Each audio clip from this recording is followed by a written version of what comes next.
Hi everyone, it's Ashley. I know it's been a long time, but a lot has happened since the last update. I had Bertha, and she's actually not Bertha. Her name is Olivia, and this is my birth story. Okay, so it all started on February 16th. My mom and brother were flying in from Canada to Germany to see us, and I had gone to the airport that afternoon, picked them up, drove back from Munich to our city that we live in, and my brother went straight to bed. And my mom's like, I'm going to try and stay awake so my jet lag is over quicker. So she and I went on a long walk, and I tried to keep her awake. All was good. That night around 9 o'clock, and cover your ears if you're eating because you're going to throw up, my mucus plug came out. Now, if you're not sure what that is, don't Google it because it's as disgusting as it sounds. It's not that bad. I went to the bathroom, and this is like way TMI, but I told you guys I'm going to tell you everything, so here we are.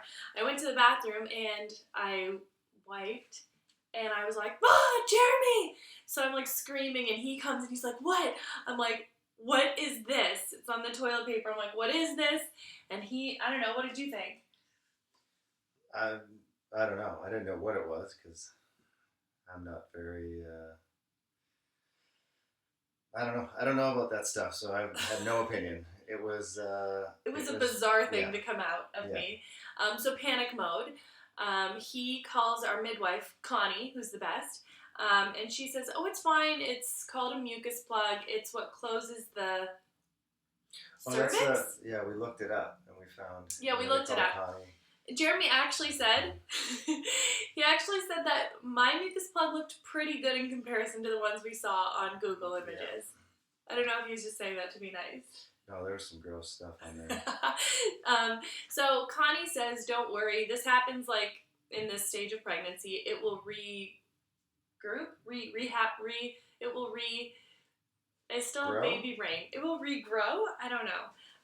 Anyway, so it's not a big concern, is long story short.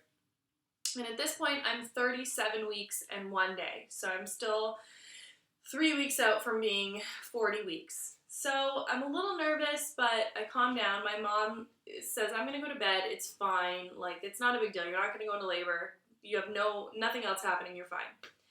So I have a shower. I eat a little bit of dinner. And something weird happened that night. I went and sat on the couch with Jeremy and Oakley always.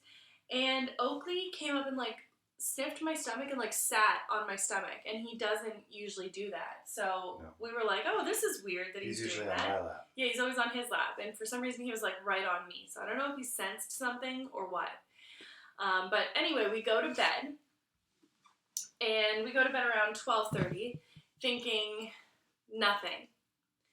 1:30 in the morning, I wake up with this pain, this cramping pain, and I'm wet. And I'm like, oh my gosh. I stand up, and I'm gushing liquid out. And I'm running to the bathroom. I'm like, Jeremy! Something's coming out of me! And I'm trailing this liquid out of me throughout my whole upstairs floor. And Jeremy jumps up, and he comes to see me. And you were involuntarily shaking. I was a lot. It looked like she was having a seizure. She was so scared. I was freaked out. Which in turn, for the first time in probably our life together, that she has seen me as scared as I was, because I didn't know what was going on. Usually I can control and know what's going on, but I was just as scared as she was. So it was very nerve-wracking. And we tried, I tried to put on underwear, soaked. I think you got me a towel. Yeah. It's all a bit of a blur, but Jeremy... We called Connie. Yeah, Jeremy calls Connie, our midwife. I'll let you take it, because at this point I kind of black out. Well, we called Connie, and she said, okay, very calm voice. She was very nice. And she said, okay, take your hospital bag and go. And I said, already? It's too early. She said, no, go to the hospital, and we'll check you out and make sure everything's okay. So that happened at about 1:30, and at 1:45 we were in the hospital, so it's pretty close. We flew. So we had to run. Jeremy ran down. He's like, Patty, Ashley's water broke. He runs into my brother's room who's sleeping. He's like, Todd, wake up. Your sister's going into labor. And he's like, what? Yeah. come on. He didn't believe it was real either. And so we all get into the car. Jeremy's driving to the hospital, and I'm having contractions. Let me tell you, these were nothing compared to how they get, but they're like, I can't even explain it. And I hated when people used to say that to me before. I'm like, what does it feel like? They're like, I can't explain it, but it's really true. For those women out there who have had a period, it feels like period cramps, but like way worse. For guys, I wouldn't really know how to explain that one for you. I would say you'd have to be tased. Probably At a tased high in the voltage. testicular area, I would In think. the abdominal area, probably. A little closer. Okay, so we get to the hospital. We go in the back route, like we know how, that Connie has showed us. We get in there, and the doctor is there. They monitor me with little electrodes to check her heart rate, and they do an ultrasound. And they said, okay, well, since your water broke, she's going to be on her way now. The baby's coming, and if she's not here within 12 hours, we have to give you medication because since the mucus plug and water came out, now I'm susceptible to anything getting into my uterus to get to her. So we have to like try and get the baby out within 12 hours. So at this point, I realize it's happening. There's nothing I can do at this point. She's coming out one way or another. They put us in a room and they say, okay, let's check you. Now, I feel that I should have been about 6 centimeters dilated due to the pain. She checks me and she's like, you're just 1. 1? Like, I felt like every contraction, like, this baby's coming out right now. Like, she's actually coming out. Hurry up, get to the hospital. She's going to fall out of me. I wasn't even close. Little did I know what was happening. So I walk around and... Which, it was funny because there is a photo, which maybe we could put somewhere in the video or online, that you know what? me, Todd, and Patty, her mom. Ashley's walking around in immense pain, and as a husband, you just want to take all of it. I would prefer that I could deal with the pain and she could just give birth, but we can't. So me and Todd are chatting away, and at one point, Todd wants to take a selfie, and there's me and Todd smiling. Well, I'm not really smiling. I'm more like nervous that we're taking a photo. Todd's smiling, and Patty's smiling, and Ash is sitting in the background on a chair with her hands, or her face in her hands, I think, with this look of sheer just pain and suffering. It was pain and suffering. It really was. And every contraction I kept throwing up. Clearly I don't deal with pain as well as I thought I would. I always thought I was so tough, but I kept throwing up, and it was just not a pretty thing. So then they said, okay, why don't you go sit on this ball and bounce a little bit and move your hips around, and it'll help you feel better. No, the ball was the worst thing I did. I hated it. I was sitting on there, and I remember he was trying to talk to me about something, and I was just like, shh, just please stop talking, please. And then someone put a TV on or something. I did, which was funny because I was looking for like a music channel or something, and in Germany there's at any point past well, it was about 3 or 4 a.m. at this point, but I went to Sport 1, which is a sports channel, and there was some adult programming on, which was funny to be turning to. It was porn? Oh, well. Softcore porn? I don't even remember that. Patty was in the room, so I quickly changed it. But it was on Sport 1, which is very odd. Well, in the hospital. It is a sport, really, if you think about it. Yeah. Okay, so I didn't want the TV on. I didn't want anyone talking to me or to each other. They just had to sit there in pain with me for some unknown reason. Sorry. So then I realized the ball's not for me, so I keep walking around, and every time I have a contraction, I had to have one hand on Jeremy's shoulder, one hand on my mom's shoulder, and I had to like move my hips around until it was over. Walk some more, move my hips around until it's over. And throw up at each one as well. I was throwing up by the end. I think an organ came out of me. I don't know, but there was some weird looking stuff that came out after all the food and all the bile. I got to some dark stuff, and I was like, that's probably not good. But at that point, I didn't care. So I'm really, really dying, and I feel like I have to be 10 centimeters dilated by now. So she checks me at, what time would this have been? 5? 6? 6 probably. So 6 a.m. she checks me, and I'm like, this is it. This is the big one. It's almost time to push. 2 centimeters. 2 centimeters. I was like, this can't be for real right now. I was so disappointed. I'm like, I can't do this anymore. Please just give me the epidural. She's like, I can't give you the epidural till you're 3 centimeters. And I was like, okay, so it took me 5 hours to get to 2. Like, I'm not going to make it to 3. So she says, Daria, who's amazing, says, why don't you get in the bathtub? It's going to relax you. So we do. We go and get in this beautiful tub, and Jeremy took hot water and just poured it on my stomach for how many hours? Probably 2. 2 hours 9 straight. minutes to 2 He, hours. like, poured water on my stomach, and it was the first time that I was like, okay, I'm a little bit relaxed. It was still terrible pain, but I could handle it. So after 2 hours in the tub, I'm like, this is it. I'm ready to push. This baby's coming.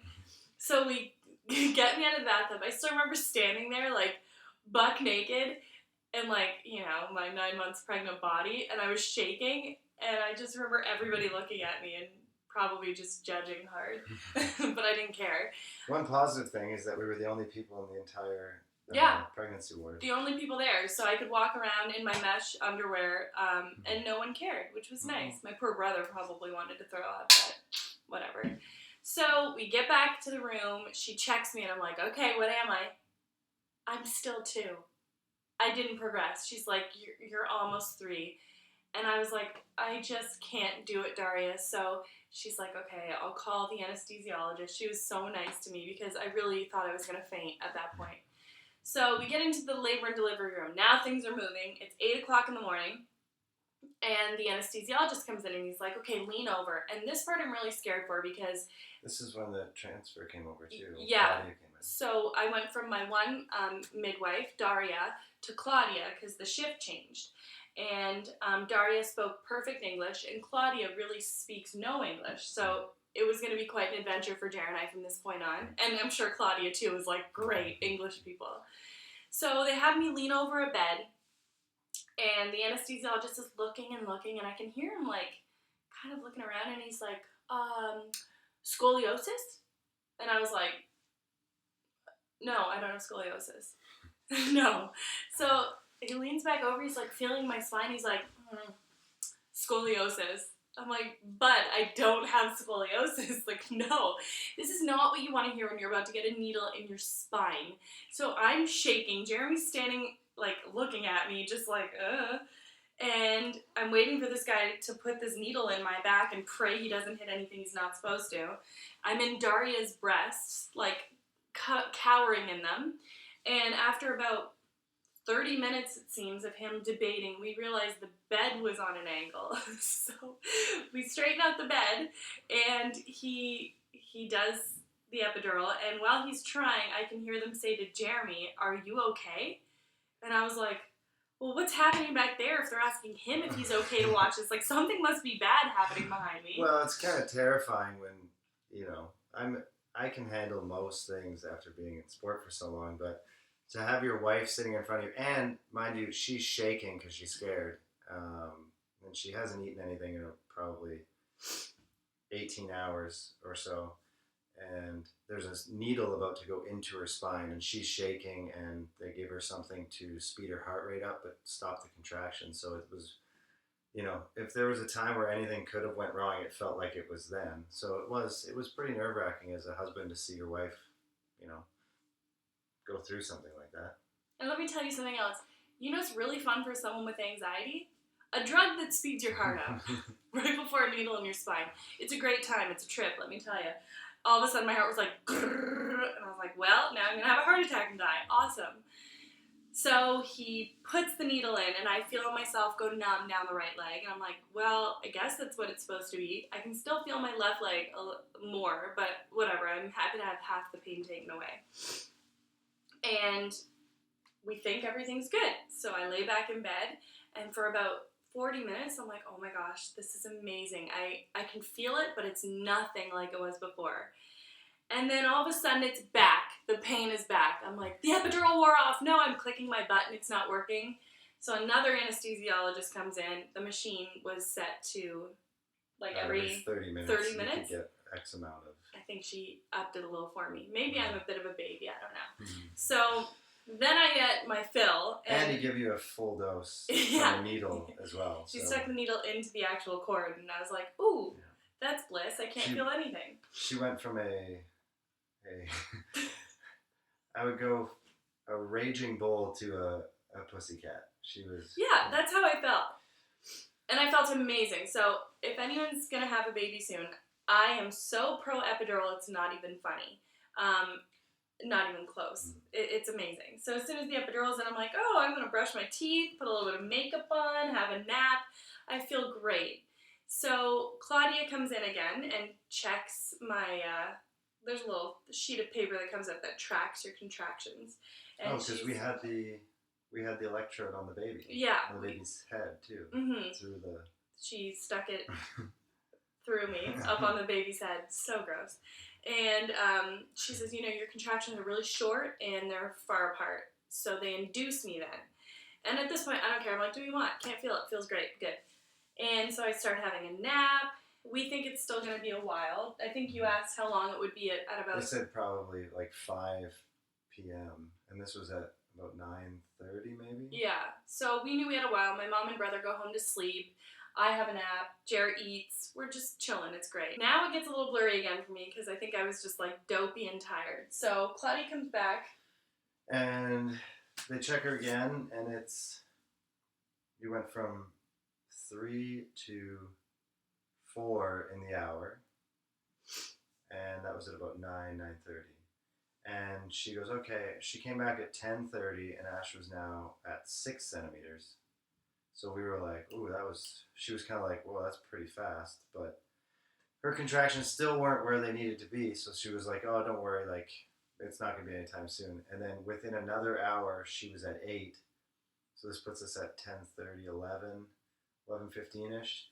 And she came back about 40 minutes later, and Ash was 10 centimeters dilated. So it took her about 8.5, 9 hours to go from 1 to 3, and then 3 to 10 came real quick, and I had to call Patty and Todd and tell them to come back, and that was at about noon. They were prepping her and giving us the instructions, the Google Translate instructions for... Yeah, so... I thought my German was good, but not good enough in medical. My German's okay, like, we'll figure it out, Claudia and I. No, they didn't figure it out. I look in the room. She's Google translating to Jeremy what to tell me. I'm like, this is not okay. Like, what are we going to do? She doesn't speak English. I tell you what, we figured it out. We figured it out. We had to.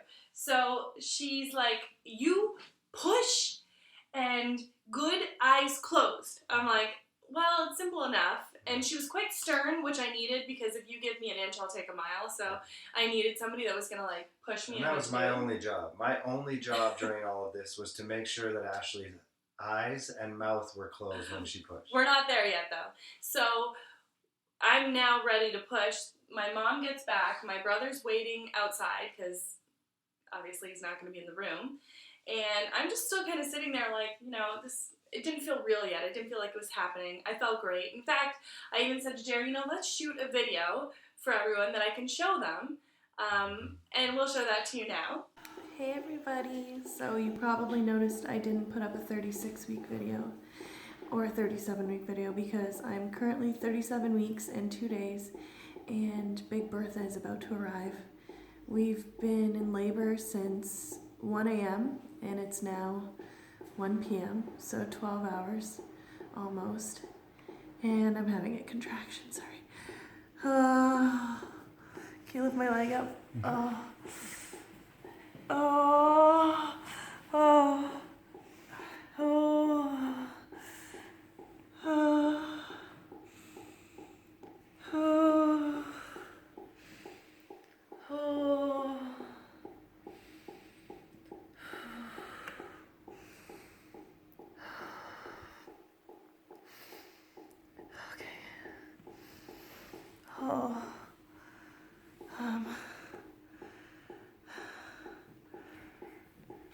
That's with an epidural.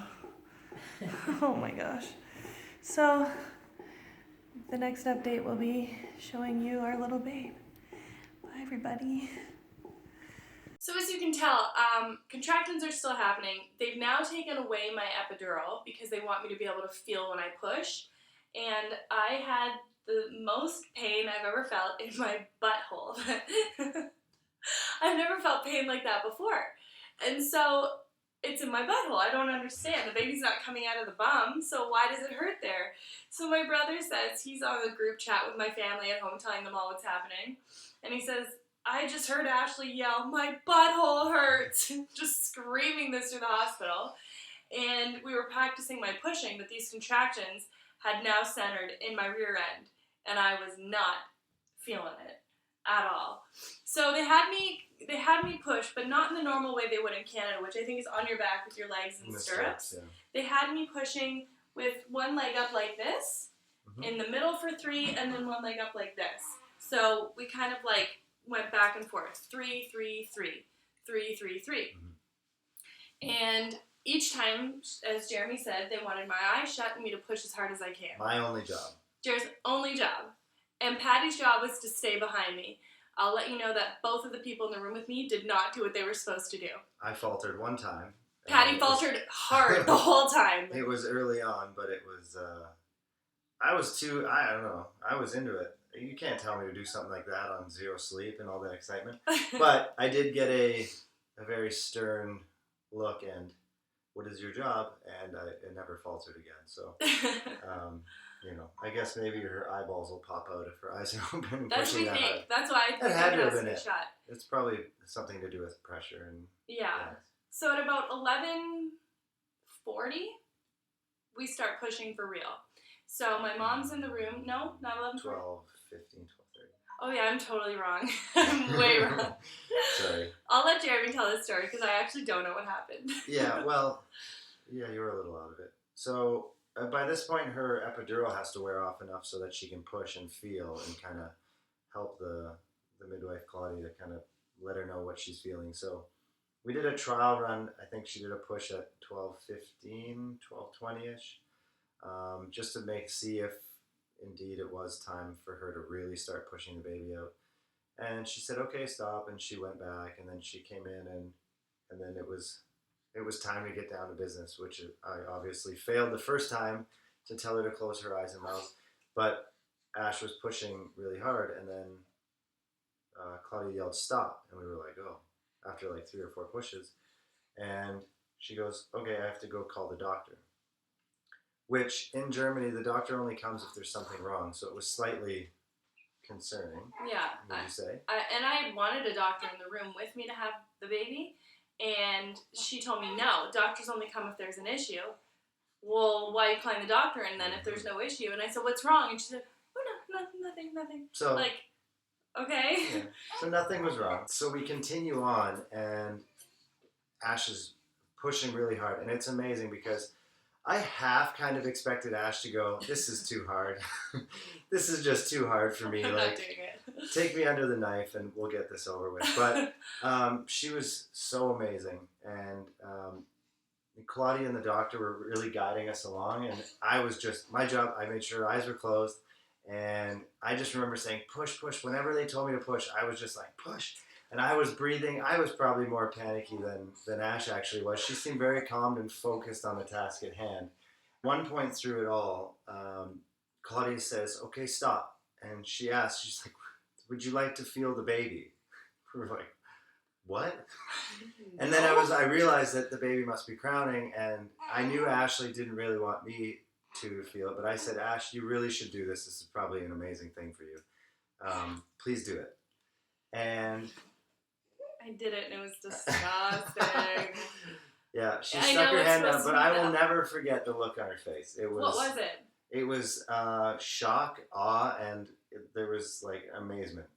It was, I've never seen you truly amazed except for when I bring you home like mini eggs and pizza and stuff. It was like above that. So, it was the newest, the greatest love of her life now, you could tell. True. But I do have to tell you, from my point of view,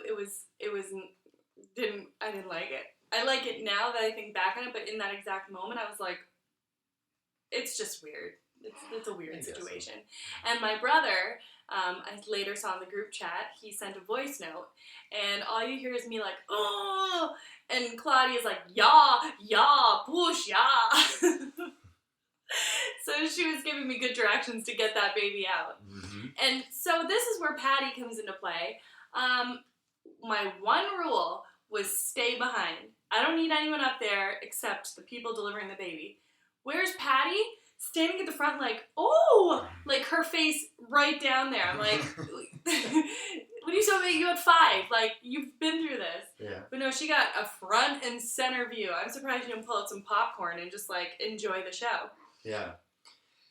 So after that, Ashes were it's like it's go time. Where it's about to happen. I'm like, I couldn't even explain the feeling. I'm in there just wanting this. And the moment Ash felt that she was crowning, the girl just said, "Okay, now push as hard as you can."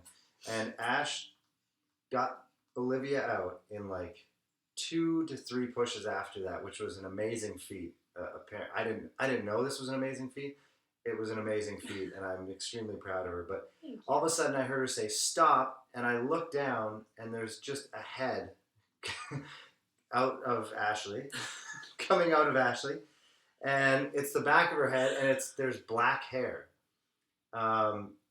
which was amazing. And it was right after that, she just kind of came out onto the table, and she plopped on the table.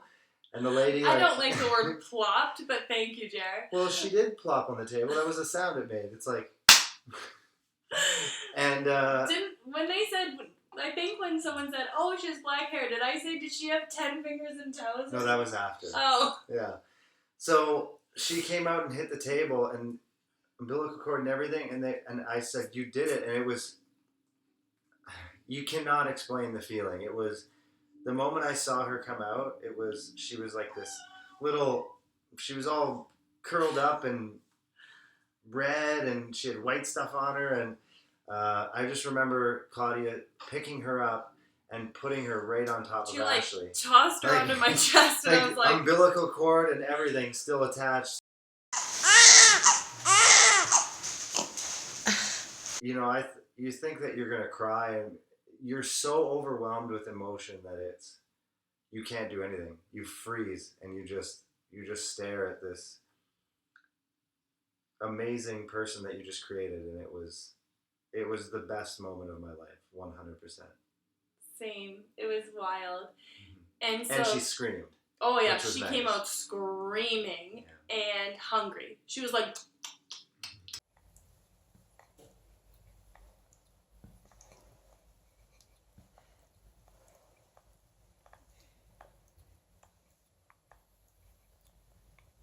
It's funny, my mom said that I did the exact same thing. So obviously Big Bertha was the right name for her. After they took her off my chest, Jeremy cut the umbilical cord, and Jeremy, my mom, and her went over and they did a footprint and weighed her and like dressed her and all this great stuff, and I was stuck on the table with the doctor sewing me up. Now I found out why it was that the doctor had to come, because Claudia saw that I was going to rip and she didn't want to tell me that, so the doctor had to be there to stitch me back together. Suture me back up.